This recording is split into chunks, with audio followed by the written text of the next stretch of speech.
today I saw a patient with about a 24-week size leiomyosarcoma who's received 4 injections, and she was in tremendous pain. I'm pretty sure that's what it was.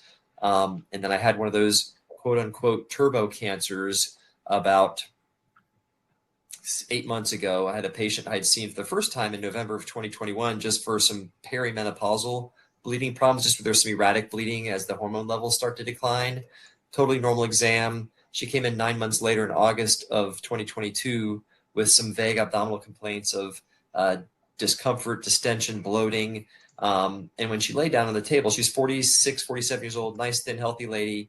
She laid down on the table and her abdomen was distended. I said to my medical assistant, Trish, did you check a pregnancy test on her? Because she had, bloating and whatnot. And she said, no, I didn't, Dr. McDyer. I said, well, go ahead and do that. And while she went out to go do the urine specimen for a urine pregnancy test, I whipped out the ultrasound. This lady had an 18 centimeter, let's see, I think it was a clear cell adenocarcinoma of the ovaries, what it ended up being.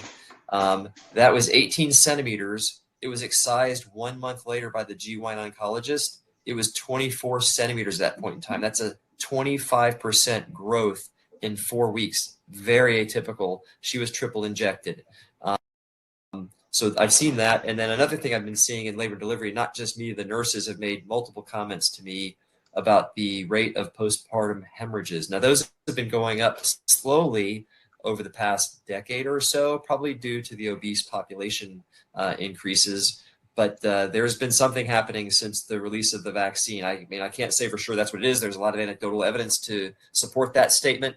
But I'm seeing not only women who truly qualify as a postpartum hemorrhage, meaning they've had heavy bleeding after the delivery of the placenta, that there are varying definitions for that. It's either 500 cc's or a full liter, 1,000 cc's of blood loss immediately following the delivery within the first few hours or 24 hours, if you want to consider that as the time frame.